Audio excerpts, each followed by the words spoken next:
I'm Sarah Newbold. My pronouns are she, her, and I am a counsellor and a social worker and a clinical supervisor. And I'm also practice director of Progressive Therapeutic Collective, otherwise known as PTC. We're a national mental health service. We operate via telehealth and yeah, we endeavour to be a values-based organisation, but I will tell you more about that later. Thank you. Thanks, Hi. Sarah.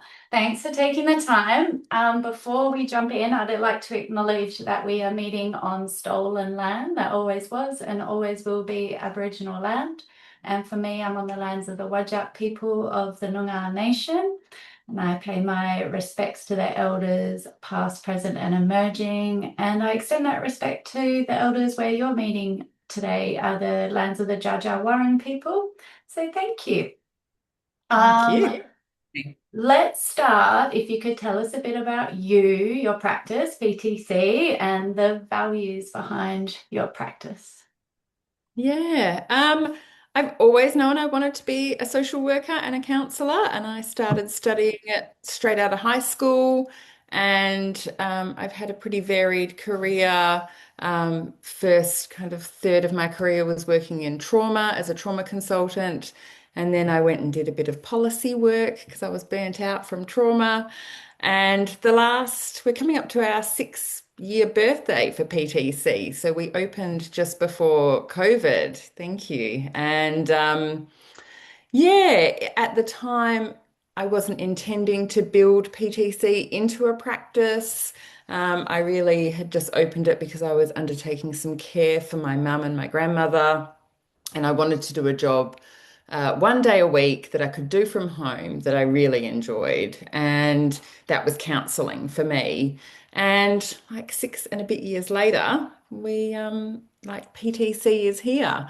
So because there wasn't really an expectation that I was going to build a practice, I had the opportunity to explore and to, I guess, tinker with things a little bit and create something a little different. And this was obviously pre-telehealth before COVID. So we were like very much, it was face to face, very just focused on what was happening in Boorloo, not looking at what anywhere else in the country was doing.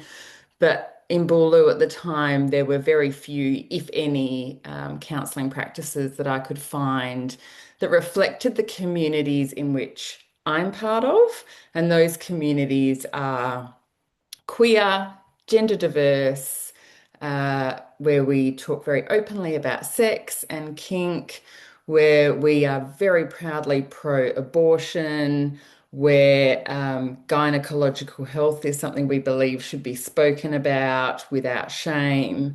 Um, and obviously through the lens of trauma, both personal and systemic. And so I wanted to create a practice that looked at those sorts of things because they're the things that matter to me and that impact the communities in which I reside. And so um, started off slowly, and I was warned by a couple of people that I was going to dive bomb my career because I was going to be raising issues and talking openly, particularly on social media, about issues that are considered by many to be fringe. They're not fringe to me, but they Mhm. are fringe to others. And some considered taboo, some consider immoral, illegal, whatever it might be. Um, and I just didn't care, to be honest. I'm proud of who I am in the communities in which I operate, and it was worth giving it a go. And we had a wait list of over 1,000 people within the first 6 months, and we have Definitely remained, worth giving it a go then. touch wood, consistently pretty busy for 6 years. And yeah, but I guess like an important part to mention, a fundamental part of our work is advocacy, which we do all pro bono or for free. I have a very strong belief that if you are going to have the privilege of making money through activities like social work and counselling, which is dealing directly, often with challenges in people's lives, we have a responsibility because we have an insight into what the issues and challenges are. We should advocate, I believe, as much as we can, understanding that we're all very busy, it's hard. I know we're time poor, but that's part of our values framework that um, we advocate on the things that we're passionate about. And so we talk frequently on social media, we come on podcasts, we do articles, we write to ministers. Um, we will do sort of everything that we can within our power. And that's a part of the business that I'm really proud of. I love it, I enjoy it, and it kind of tickles my political funny bone. Like Yeah, an agitator, maybe. your words, not mine. Well, I think it's fair to say you're a values-led practice. I think that's maybe an understatement. And this probably leads me into my next question, which is what is it about your practice in particular that has led you to having many clients who are sex workers as well? Yeah, it's an interesting question. And I think, firstly, I have the privilege of having many friends in that profession. And I was brought up by a mum who was very like passionate and political. And we used to live in a suburb when I was growing up that had lots of brothels in it. And so it was a conversation in our house around sex work. And I had wanted to be a dom when I was 15. And I told my mum that. I mean, and she wasn't thrilled, but I wasn't shamed for it. Yeah. And um, so when I started studying social work and counselling, I also got a job in an adult store and I became a porn reviewer and a sex toy reviewer. And I immersed myself as much as I could at age 18 in the world of sex and kink and discovered I didn't want to be a dom. That's probably not my inclination, but that I Social work wanted being the next best thing. absolutely. Um, but I do see an alignment because it is working with people and it's understanding people and yeah, the pipeline of sex work to counselling and social work I've is quite seen that in my reading where yeah. they've had sex worker participants in studies, and one of them was also a social worker, and she had said, I don't really see it as that different. We're working with people, we're using empathy, we're using compassion. Our presence is supporting that person. I was like, yeah, I can see the alignment there in values and what the work is all about. I look at work, whether it be, say, like sex work, massage, different forms of touch, Yeah. talk therapy, somatics. I refer to all of it as human-centered work because Mm. we do different work at different times. And uh, yeah, so to me, I think we can broadly encapsulate some of it anyway. But so yeah, I feel like sex work has always been my sphere and both kind of personally and professionally. Um, I was really fortunate that the sex work community in Boolaloo largely were really supportive of PTC and um, at the start, and we continue to, like, we do things like provide sponsorship to an event called Smut Club, which is held in Boolaloo and was also recently held in Naarm, which is a queer porn festival which raises money for Black sex workers through mutual aid. So we have provided sponsorship for that for the last, I think, 5 years.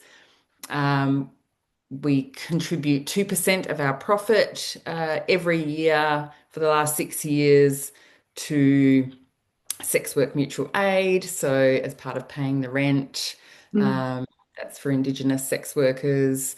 Um, so, we have really tried to demonstrate support actively. I think it's one thing to say sex workers are welcome here, and but it's another thing to be actively engaged.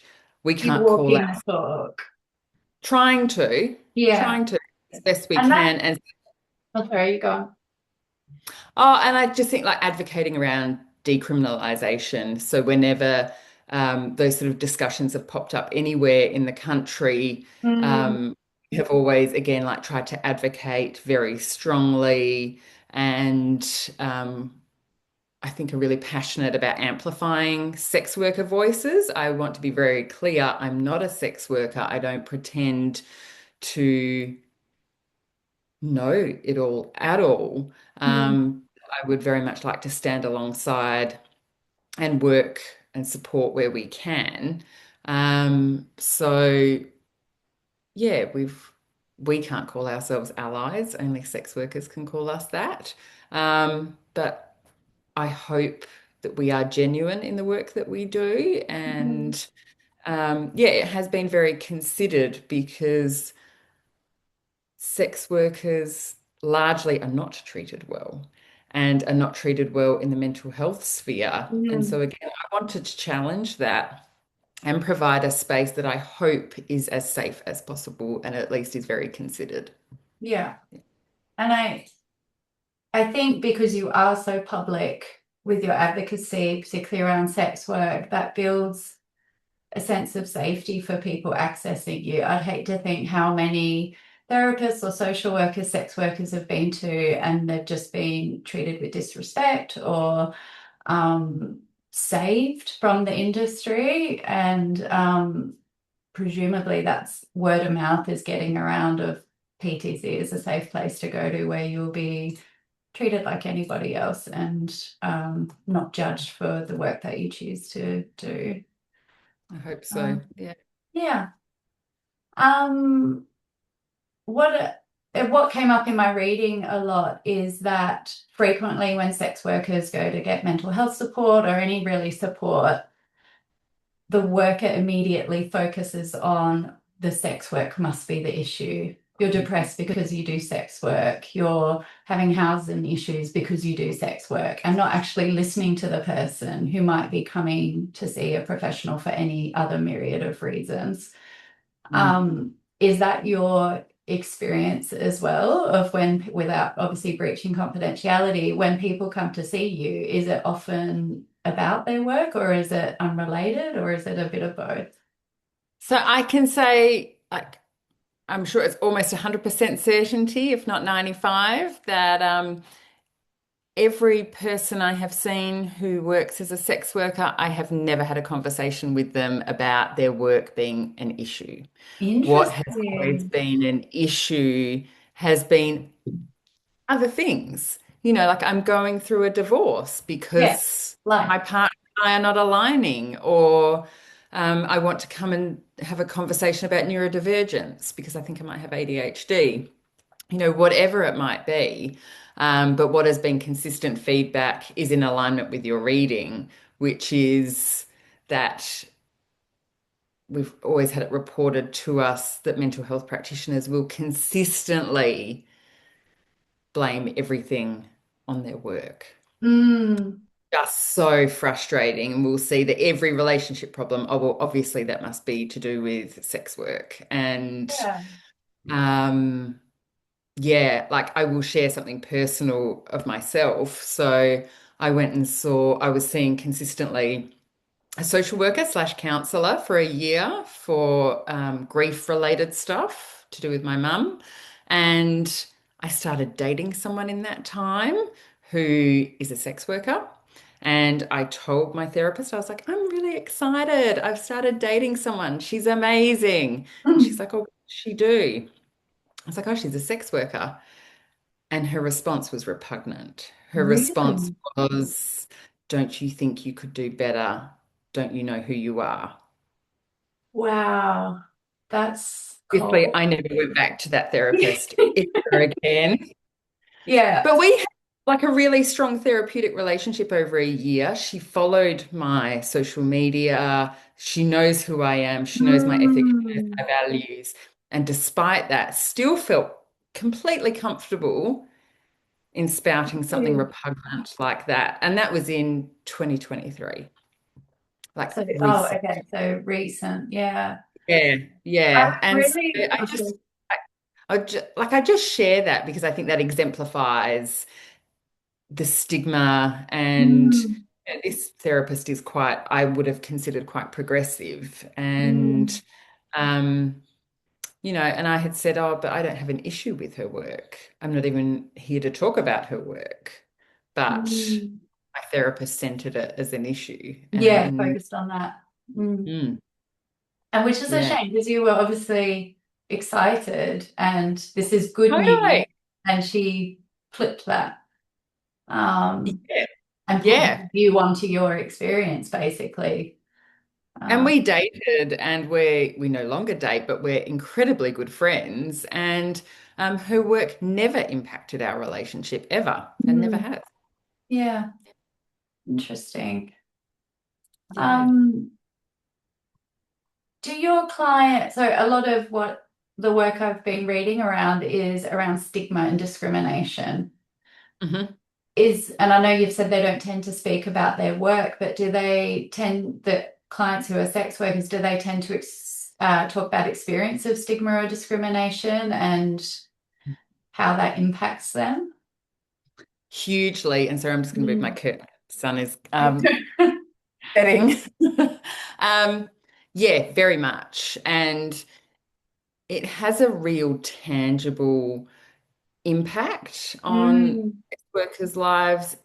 Again, I'm not pretending to speak on behalf of sex workers, but in terms of the feedback I've received in a mental health space has been things like accessing housing, like the discrimination of that. What's your Yeah, job? How have you done it for? Where have you done it?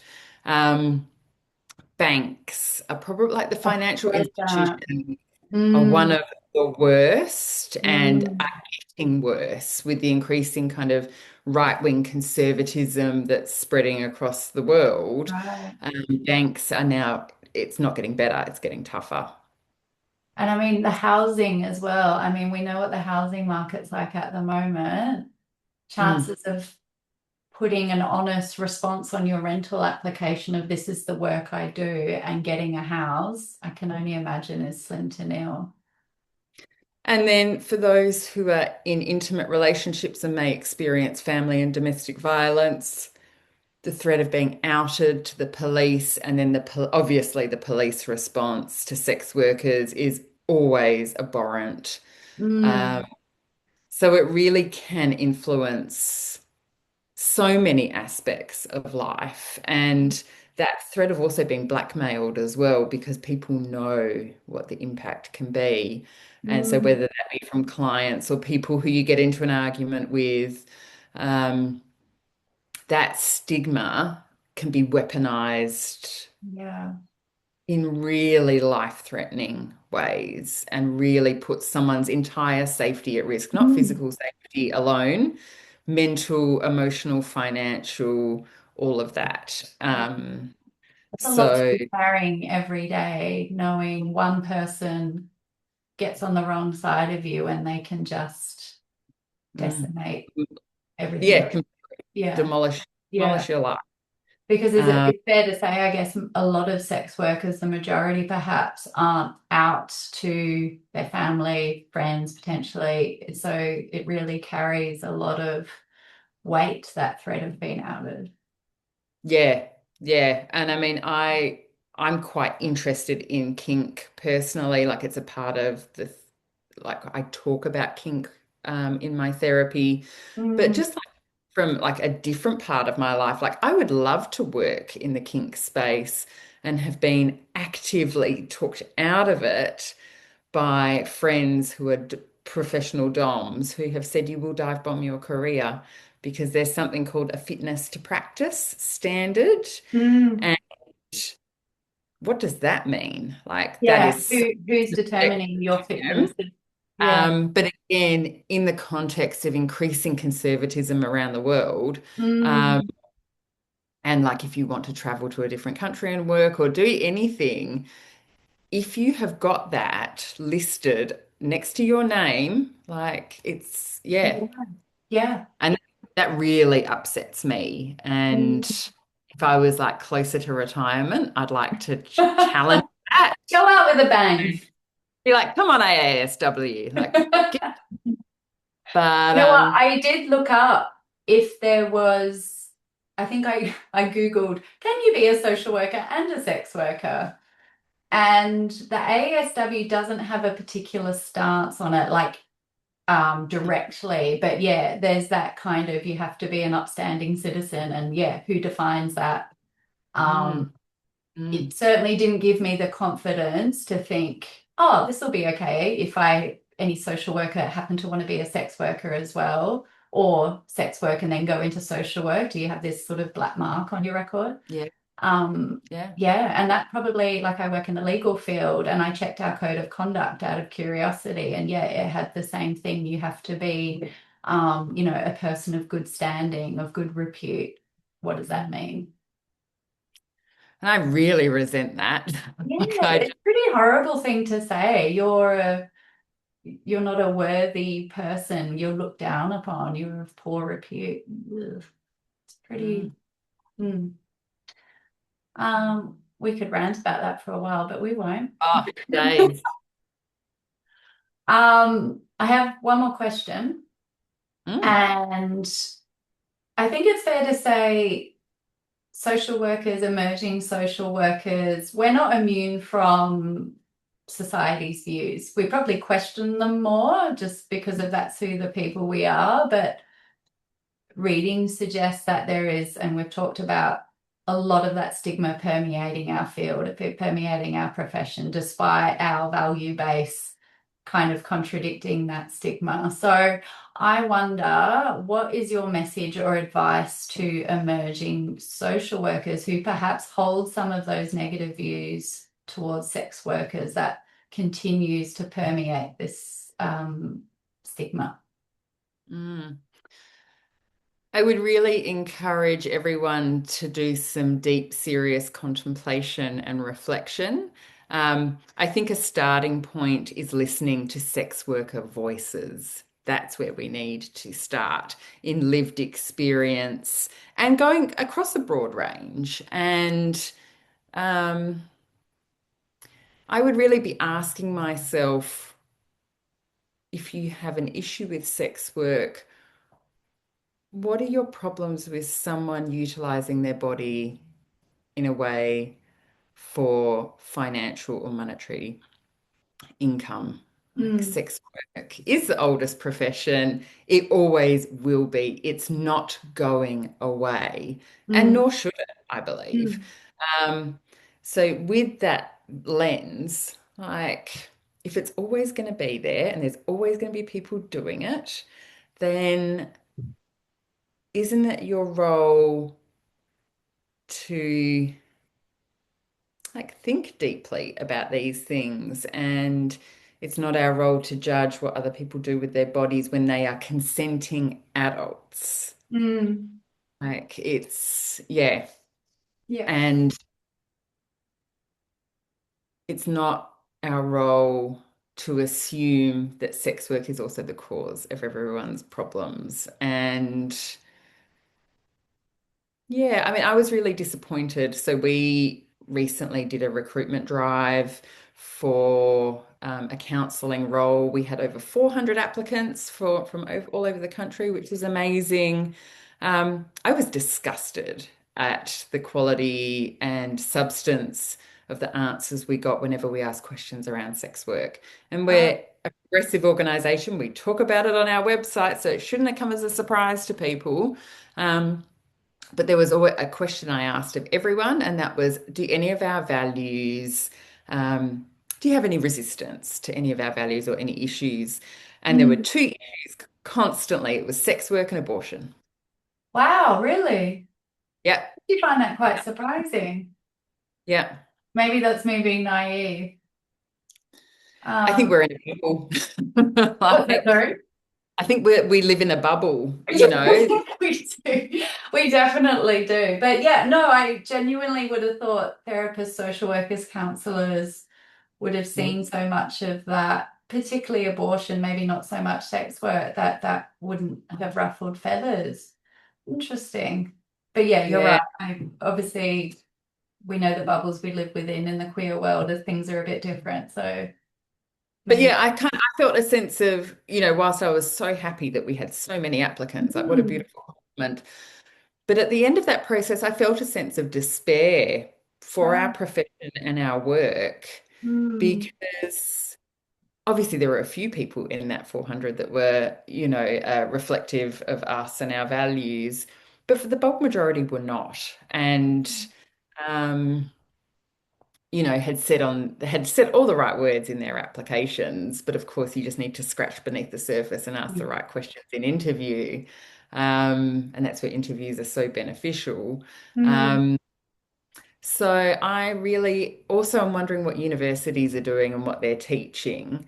And like I at did some have that in my written part of interesting that we've not come across sex work as a topic or not issue, because that's the wrong word, but something to discuss in our curriculum so far. Whether that's coming, maybe I'm not finished, but I kind of feel like, well, at least I'm putting it out there. yeah, yeah, yeah.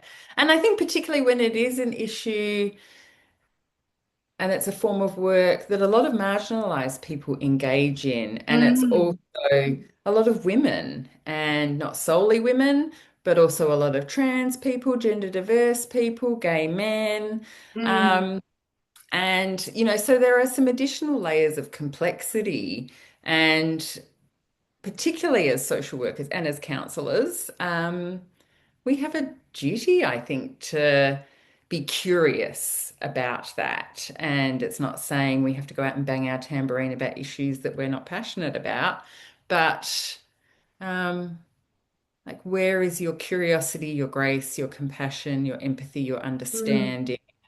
And yeah, I Yeah. wouldn't let anyone near my practice that was anti-sex worker. No, and I think that's fair. You've done so much work to build Yeah, that trust with the sex worker community. It would be against your values, but against the, yeah, wider work of your practice to do that. I totally yeah, respect that. yeah, yeah. Thank you. Thank you for your time. I really appreciate it. And I think, yeah, the cohort, when they listen to this, will find it really interesting and insightful and helpful. So thank you. Any Very final words happy. before we go? Keep it clean. Oh no.